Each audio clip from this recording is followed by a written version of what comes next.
Hello students and welcome to the stream. Yesterday I have given you a question as homework. I hope all of you have tried and done that part. So आज का एक lecture है उठांगे start करने कल का question जगह देते था खिलाओ show that the set this set is linearly independent. ठीक है we have to show that I have assumed that this set be S, okay, and is a subset of Px. I have told you about this. Px is the set of all the polynomials and it forms a vector space. We already have done that part. Okay, so I have taken S as subset of Px. So I have to show that this is linearly independent. So by the criteria, I have to take scalars from the given field. And here field is F. So and for that, the the prerequisite thing is this. We have to take the linear combination equals to 0. That's the pre-assumption.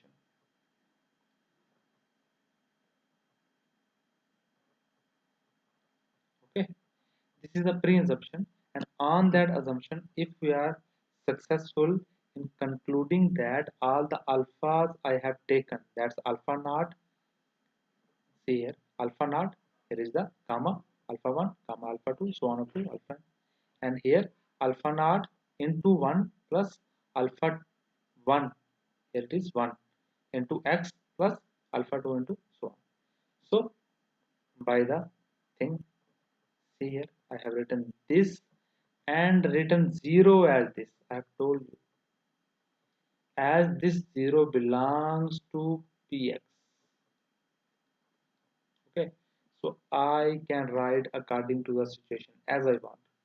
I have told you about this. ठीक है इसी 0 की कोई भी form में लिख सकना ठीक है और मेरी जरूरत के ही इस फॉर्म की जरूरत थी 0 into 1 ठीक है 0 into 1 is 0 0 into x is 0 0 into x square is 0 whole thing ultimately becomes 0 but I have to write it because I have to compare the coefficients. This is the part we have done in our previous classes. So comparing coefficients, so alpha naught into 1 this times here 0 into 1, so alpha naught is equal to 0. Similar case alpha 1 is equal to 0, alpha 2 is equal to 0. Comparing the coefficient we get all the coefficients as 0. So what is the definition for the linearly independent? This is the criteria that all the scalars which I will take must comes to be 0. So all the scalars are 0. This implies the vectors I have taken are linearly independent. That's the criteria. I hope everything is clear here now. As for now, if there is any doubt, you can ask me in person. So moving on, let's come to the theorem part. And theorem says let Pf be the vector space and over the field F. It is ultimately clear from this that field is F. Then a subset S. This is the most important theorem. I'm saying that most important theorem because it has come many times in your exam. So then subset S of V is linearly independent if and only if. Both ways we have to prove that each vector in LS can be uniquely expressed as linear combination of elements of S. Okay, see here रखने का मतलब है कि अगर S linearly independent है if and only both ways prove करना ठीक है then first condition is if S is linearly independent then every element is uniquely expressed in LS as linear combination of S. Okay, we obviously know that S all the linear combination of elements of S comes in LS. So this way we have to prove. Okay, we move on to the question. You will see what is going on. So let's see. Let S is equal to. I have taken the set S as this. Okay, where the S is given this. I have taken as this. Okay, that will be the subset of F. There is no doubt about that. Then by definition, If S is this, then by definition LS is this. Okay. So firstly, I have to suppose that S is linearly independent. Okay. So we shall show that each vector in LS can be uniquely expressed as that the part which is given in the question, sorry, theorem. So this is the part. I have to show that this linear combination of elements of S. So linear combination of elements of S uniquely. So take an element and show that this the linear combination of this element is uniquely expressed. Okay, but there is another way to prove to if possible. I've told you about this. If possible, suppose that. Okay, so from this x belongs to ls, in order to show that this what the linear combination comes out to be, we have to show that that linear combination is unique. So if possible, suppose that x belongs to s ls can be uniquely expressed in two ways. Okay, that expressed in two ways. Okay, not the only one way, two ways. Okay, so ultimately we will say that this is equal to this. Okay, so x is equal to this in one form and x is equal to this in another form. See here, main difference is here. What is xi and xi are both same, but only the scalar part changes. I told you about that. Why scalar part changes? Because both these x belongs to ls and s is x1 comma x2 comma x3 so on up to xn. So in any way whatever changes, but these vector does not change, only the scalar changes. Okay, so for this x, x size remains same but scalar changes. If we take another y, some gamma will come and then xi is the same. Okay, where alpha beta belongs to field and this. So from here x is this and x is this, so both comes out to be same. So by the summation properties we can take this I is equal to, if we have written one times here, no need to write again and again unless there is some change. Okay, so I have not regarded that here. Okay, so you can take, अगर मान आया था ले लो, नहीं था कोई जरूरत नहीं. So here by the summation property, and this also by the summation property. Okay, in the summation process. Now here I goes to from 1 to n and I have taken 1, 2. So here it is minus, minus, and this is, you can understand. So see here, this is the thing. But s is equal to this is linearly independent by the supposition condition. See here. See, first suppose that S is linearly independent. We have taken this as supposition in the first part. So see here, ah, S is equal to this is linearly independent. If it is linearly independent, any scalar comes out to be in linear combination. See here, the form is scalar into first vector, scalar into second vector, so on up to is equal to 0. Isn't it the condition for the linear independence or linearly dependent condition? That scalar into that vector is equal to combination of all the vectors comes out to be 0, and if it is linearly independent then the scalars must be 0. Every scalar must be 0. So from here alpha 1 beta 1 is equal to 0, alpha 2 beta 2 is equal to 0. So 1. So from here alpha 1 is equal to beta 1, alpha 2 is equal to beta 2, alpha n is equal to beta n. So from this alpha is equal to beta I, this is not for 1 is less than n belongs to 1. Okay. And every alpha comes out to be same. See here, I have taken this. The only thing that differentiates two linear combinations is their scalars and they both comes out to be same. So both the linear combinations are same. Okay, therefore this implies each x belongs to ls can be uniquely expressed as linear combination of elements of set. Okay, this is the first part. Conversely, suppose that each vector is sorry this is in each vector in ls can be uniquely expressed as linear combination. So conversely, we are supposing that each vector in the linear space of s can be uniquely expressed. So now we have to show that s is linearly independent. I think so. We have to show that s is linearly independent. Okay. So for linearly independent criteria, we have to take linear combination is equal to 0 of vectors of s, and s is equal to set of x1 x2 so on up to xn. So alpha 1 alpha 2 alpha n, where I have to take these as scalars, and then I have to take myself the linear combination of the vectors from the s and this as 0. This is the pre-requisite thing. ठीक है, ये देखिए pre-requisite thing होती उससे भी linear combination का 0 लेना वो प्री कंडीशन है. ठीक है, बाद में प्रूफ के करना वो अलग. प्रूफ के करना अगर मैं प्रूफ करूंगा कि alpha 1 alpha 2 so on up to alpha n are 0 all of them, so it is linearly independent, otherwise linearly dependent. Okay, so from here this is equal to 0 and I can write 0 as per my choice. Okay, 0 into x1, 0 into x2 so on up to 0 into xn. So this implies alpha 1 is equal to 0. How? No, you can't use the same rule, because in the case of 1x, I am talking about the previous exercise, x square so on up to xn. That are the vectors we are using from our, I think, class 5th.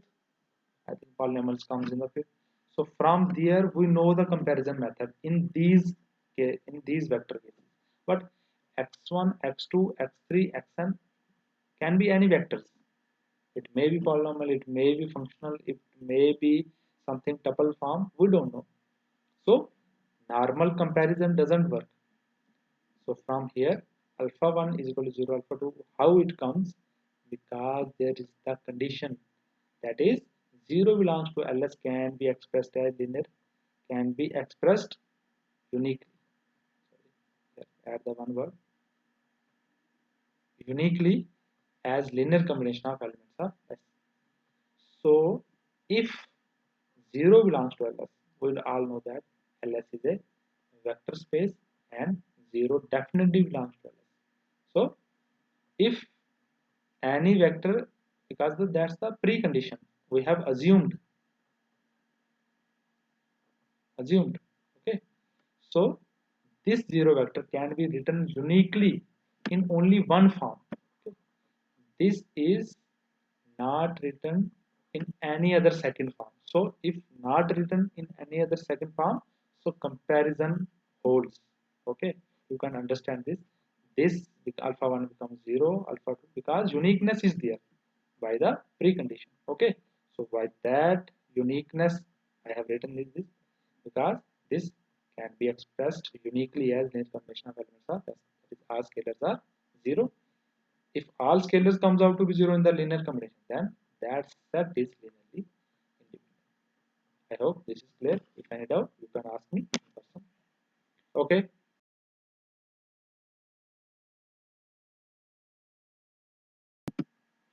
See here, this is the theorem that S and T are any two subsets of vector space VF. Then these are the parts. First part is S is a subset of linear span of T, LT. और ਇਹਦਾ मतलब क्या होना, linear span of T, sorry, linear span of S subset हो गया ना. ठीक है, सेकंड ए, थर्ड ए. ठीक, फर्स्ट पार्ट करने पहले गिवन ए है, प्रूफ ए करना. ठीक है, करने प्रूफ गिवन ए, अगर एस सबसेट है ए प्रूफ. अच्छा, उन सबसेट से एक चीज सुनाई दी, अगर सबसेट प्रूफ करना तो कोई भी एलिमेंट इस विच कंसीडर कर लो, और अगर मैं प्रूफ कराऊंगा कि सेम एलिमेंट इस विच भी है तो ये सबसेट हो गया. ठीक है, सेम स्ट्रेटजी लानी. देख लो, प्रूफ है अच्छा, फर्स्ट पार्ट का प्रूफ है। It is given that S is a subset of LT. First question रखो है क्योंकि आगे यूज करनी, so we have to show that this. So for that, let any element belongs to LS, because if I will show that that same element belongs to LT, then our criteria will be fulfilled, hence the condition. So this belongs to LS, and we know that if then there exists something vectors like x1, x2, xn belongs to S. If there is some element in the linear combination of S, we all know that this is some form of linear combination. Okay, we all know that alpha I, because every element in LS is in some form of linear combination.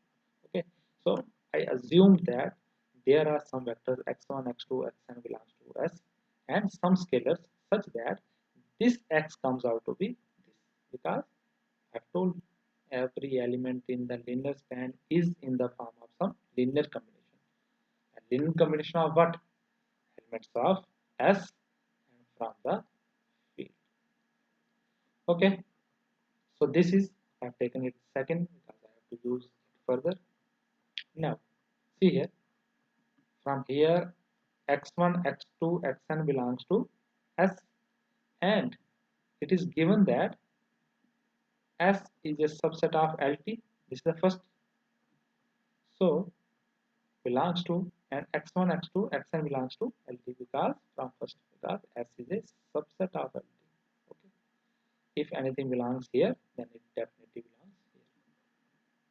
So in this way, alpha 1 x1 plus alpha 2 x2 so on up to alpha and xn belongs to LT. This is something you need to know. Why? Because in the previous theorem we have proved that linear span of any set is a subspace. I hope you remember that.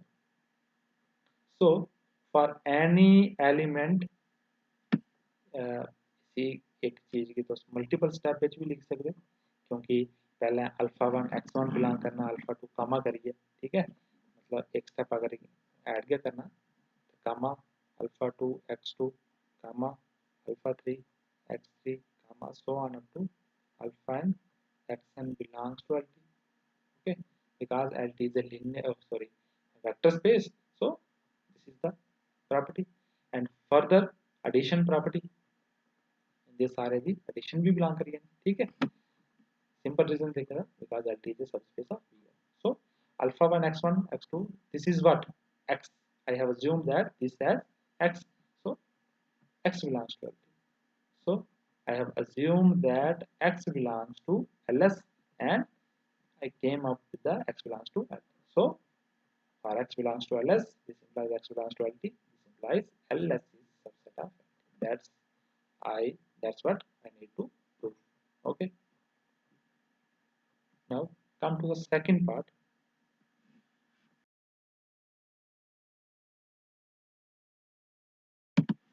Here we are given that S is a subset of T, and we have to show that L is a subset of LT. So let X belongs to LS, then by definition there exists some x1, x2, x.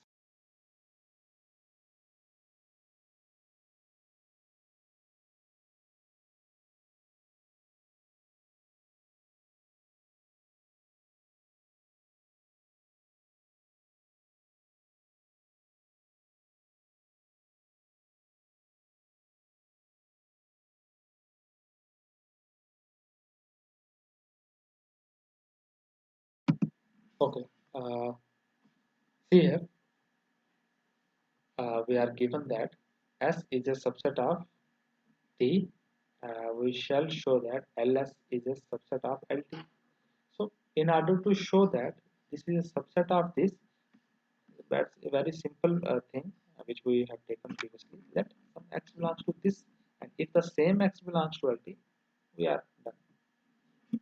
Okay, by definition, if this belongs to LS, so this must be in the form of some linear combination as previous.